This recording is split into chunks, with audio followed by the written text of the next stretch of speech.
연이어 상승하는 물가로 인해 소비 또한 얼어붙고 있는 요즘인데요. 그래서 오늘은 가성비 특집으로 누가 와도 가성비 좋다고 할 식당과 진짜 매니아들만 아는 가성비 제철 생선까지 풀코스로 소개해볼까 합니다. 이번 콘텐츠는 정말 행복하게 촬영했던 것 같아요. 회사랑의 촬영 내내 만족했던 오늘의 이야기는 지금 바로 영상을 통해 보시죠.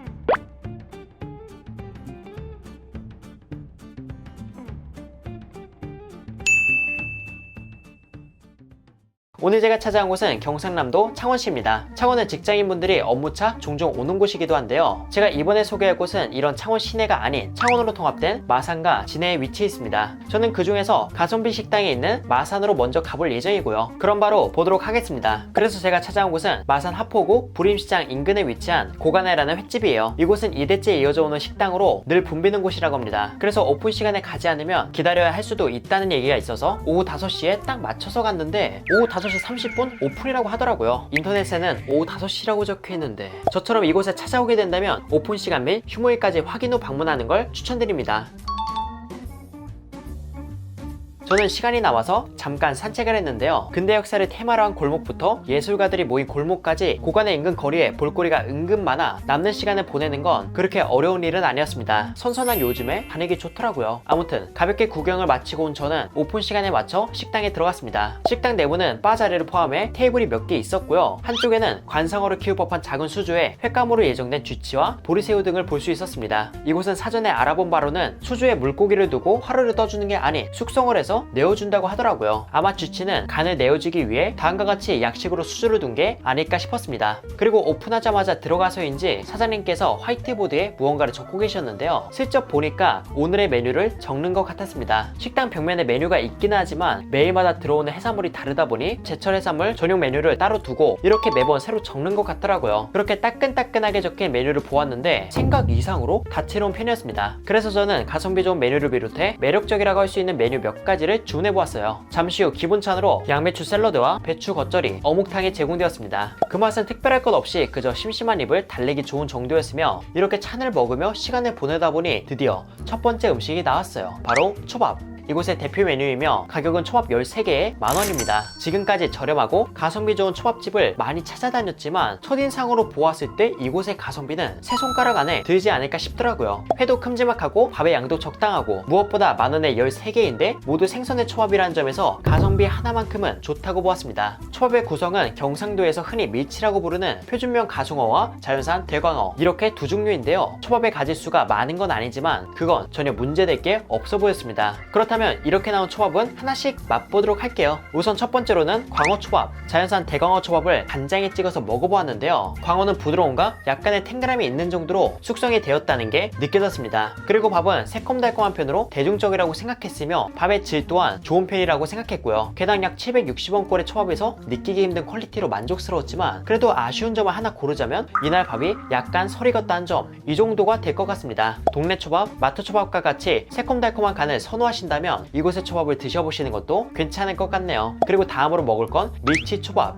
이 역시 간장에 찍어서 먹어보았는데요. 이 밀치초밥 생각 이상으로 맛이 좋습니다. 우선 밀치는 숙성이 어느 정도 진행되어 특유의 사각한 식감 대신 부드러움만 느껴졌어요. 그리고 부드러운 회를 씹는 순간 밀치가 지닌 기름의 고소함이 새콤달콤한 밥과 어우러지고 단맛이 강한 간장이 밀치의 감칠맛을 더욱 부각시켜주어 가격 대비 만족도가 상당히 높은 초밥이지 않나 싶었습니다. 다만 앞서 말했던 설익은 밥이 유일한 아쉬움이었고요. 이곳은 초양념 간이 무난하고 초밥 자체의 가성비가 좋은 편에 속하지만 제가 마음에 들었던 건 이런 부분이 아닌 가격 대비 꽤나 높은 퀄리티의 숙성의 초밥을 맛볼 수 있다는 점이지 않나 싶었습니다. 이곳의 초밥 메뉴는 만원과 15,000원이 있는데 만원에 이 정도면 15,000원은 또 어떨지 궁금해지기도 하네요. 만족스럽게 초밥을 먹고 난 후 제가 주문한 다른 메뉴가 나왔습니다. 바로 학꽁치회. 가격은 15,000원으로 양은 2명이서 가볍게 술안주하기 좋은 양으로 보입니다. 우선 학꽁치는 간장에 찍지 않고 먹어보았는데요. 이 학꽁치에서 연한 짠맛이 느껴졌습니다. 아마 다시마와 소금을 사용해 숙성하지 않았나 싶었고요. 숙성을 통해 살은 단단해지고 밀도 높은 묵을 먹는 것처럼 부드러운 듯 묵직한 식감이 색다르게 다가왔습니다. 마산이라는 푸근한 동네에서 꽤나 퀄리티 좋은 숙성회를 좋은 가격에 맛볼 수 있다는 건 정말 매력적이지 않나 싶네요. 이번에는 숙성된 학꽁치에 간장과 와사비를 곁들여 먹어보았습니다. 숙성된 숙성된 회와 간장의 조합은 언제나 행복 그 자체입니다. 살짝 간이 되어 있는 회는 간장과 만났을 때 그 감칠맛이 더욱 부각되는 것 같았고요. 와사비는 회 감칠맛에 짝꿍처럼 기분 좋은 맛과 향을 더해주어 정말 맛있게 즐길 수 있었습니다. 이렇게 메뉴 하나하나가 마음에 들어서 큰맘 먹고 한 가지 더 주문해보았어요. 바로 보리새우 구이. 5마리에 2만원으로 한 마리당 4,000원 꼴입니다. 물론 냉동시킨 보리새우지만 잘만 조리한다면 그 맛은 나쁘지 않을 걸로 예상하는데요. 잘 구워서 제공된 보리새우는 껍질을 까고 먹어보았습니다. 솔직하게 말씀드리면 크기에 따라 맛의 차이가 있는 것 같았어요. 클수록 맛있다 이런 게 아닌 비교적 작은 크기의 보리새우는 너무 오래 구워져서 수분이 빠지고 뻑뻑하다는 느낌을 받았습니다. 하지만 큼지막한 보리새우는 촉촉함이 잘 살아있어 적당히 부드럽고 냉동임에도 보리새우 특유의 단맛을 느끼기 좋았고요. 개인적으로 조금만 덜 구워주셨으면 더 맛있게 즐길 수 있지 않을까 싶었습니다. 살아있는 보리새우는 비싼 편이지만 냉동은 비교적 저렴한 편이거든요. 그렇게 기회가 된다면 한번 즐겨보셔도 좋을 것 같습니다.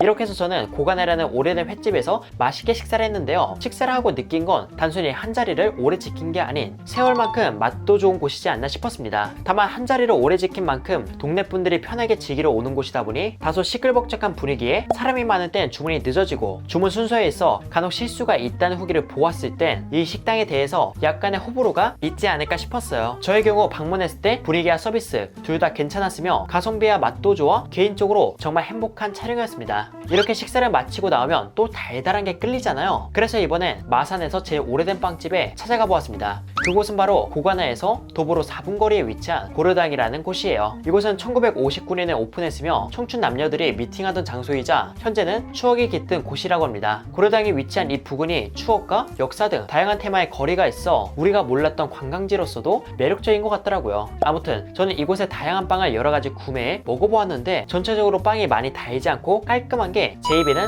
만족스러웠습니다. 특히 이곳의 시그니처인 생크림 스틱은 눈이 녹아내리듯 가볍고 부드러운 생크림이 매력적이었으며 적당한 달달함과 고소함을 주는 게 단 걸 선호하지 않는 분도 편하게 먹을 수 있다고 보았어요. 고관에서 식사를 마치고 혹은 고관에 방문하기 전에 시간이 남는다면 다양한 이야기가 깃든 이 거리에서 디저트와 산책을 즐겨보시는 것도 좋을 것 같습니다. 그리고 제가 다음으로 소개할 건 진짜 매니아 분들만 아는 이 시기에 꼭 먹어야 하는 횟감인데요. 그 횟감을 만나러 이동한 곳은 진해구 용원동에 위치한 용원신앙 회센터입니다. 이곳은 관광객보다는 동네 분들이 많이 찾는 시장으로 호객행위 정도도 심하지 않고 무엇보다 다채로운 해산물을 맛볼 수 있는 게 가장 큰 장점입니다. 이날은 철의 끝자락에 위치한 청개를 비롯해 꼬시래기라고 불리는 망둥어, 전꽃게 등이 보였습니다. 전체적으로 구경하면서 어떤 걸 맛보면 좋을까 고민하는데 제가 정말 먹고 싶었던 고기가 마침 있더라고요. 바로 범돔. 따뜻한 해역에서 서식하는 범돔을 판매하는 점포가 있어 가격을 물어보았는데 키로당 2만원이었습니다. 범돔은 제가 상식을 익히기 위해 있는 책에서 맛은 좋으나 인지도가 낮은 생선이라 적혀 있어서 그 궁금증이 컸는데요. 이곳에서 이렇게 저렴한 가격에 만날 수 있어 반가웠습니다. 그래서 저는 횟감 범돔 2kg를 구매했고요. 이 일대에서 맛볼 수 있는 청개도 키로당 4만원으로 구매해 2층의 식당에서 맛보기로 했습니다. 식당의 상차림비는 인당 4,000원으로 저렴한 편은 아니었거든요. 하지만 기본 상차림이 생각보다 탄탄하게 나와서 가격이 높아도 만족스러웠습니다. 그리고 잠시 후 아래에서 작업한 범돔회가 올라왔는데 이야, 비주얼이 참 고와요. 생선이 그렇게 큰 편이 아니라 2kg를 해도 많지 않을 줄 알았는데 푸짐한 양의 첫인상은 만족스러웠습니다. 이렇게 나온 범돔은 우선 간장에 찍지 않고 먹어보았는데요. 식감은 광어회와 닮았는데 살의 조직이 조금 더 오밀조밀한 느낌이 있었으며 쫄깃하면서 부드러운 게 좋았습니다. 그리고 맛은 처음에 담백한 듯 싶은데 은근히 고소하고 끝에 생선기름의 고소한 내음이 몇 개 남았고요. 회만 먹어보아도 맛이 좋아 보이는 이 범돔은 간장에 찍어서 먹어보았는데 역시나 정말 맛있습니다. 뭐라고 해야 할까요? 단맛은 감성돔과 닮았으며 식감은 조금 더 밀도가 있는 광어, 거기에 지방의 캐릭터가 선을 지키며 은근히 고소함을 전하는 게 이건 맛보자마자 맛있는 회라는 확신을 가질 수 있었습니다. 다 먹고 사장님께 여쭤보니까 겨울이 될수록 고소함이 더 짙어진다고 하니 겨울 대방어도 좋지만 틈새 시장으로 범돔회를 드셔보시는 것도 괜찮을 것 같네요. 그리고 잠시 후 아까 구매한 청개도 쪄서 나왔습니다. 청개는 키로당 찜비 5,000원을 받았으며 어느 정도 손질이 된 채 제공되어 먹기에 좋았어요. 이날 받은 건 주로 암게라서 살과 더불어 알도 함께 먹어보았는데 우선 알은 순대에 포함되는 돼지간을 먹는 것과 아주 흡사했습니다. 뻑뻑하고 담백한 게 돼지간 맛이었으며 다른 점이 있다면 돼지간 특유의 냄새 대신 게 내장 특유의 냄새가 있었다는 점, 이 정도가 되지 않을까 싶었고요. 그리고 살은 촉촉하고 게살보다 조금 더 탄력이 있었으며 게 특유의 단맛이 조금 더 강하게 다가왔던 것 같습니다. 청개는 낙동강 하구에 여름부터 나온다고 하니 여러분도 다음 시즌에 기회가 된다면 즐겨보시고 이번 가을과 겨울 겨울에는 범돔이 보인다면 꼭 한번 드셔보시는 걸 추천드립니다. 이렇게 해서 저는 마산과 진해에서 다양한 볼거리, 먹거리를 즐겨보았는데요. 개인적으로 만족스러운 시간이었습니다. 우선 관광지로 그렇게 유명한 지역이 아니다 보니 음식의 가격이 저렴한 편이었으며, 무엇보다 마산 골목골목 다니는 건 돈을 내고 입장하는 박물관이나 테마파크 그 이상의 만족감을 받았던 것 같아요. 진해의 경우 봄에는 벚꽃축제도 유명하지만 용원수산시장에서 보기 힘든 다양한 해산물을 구경하는 것도 꽤나 매력적이지 않을까 싶었습니다. 코로나19로 지친 여러분들이 이번에 여행을 준비하고 계신다면 이곳 마산과 진해에서 가성비도 작고 이곳만의 분위기에 젖어보는 것도 좋지 않을까 싶네요. 이렇게 해서 회사랑은 인사드리도록 하겠습니다. 그럼 여러분들 안녕.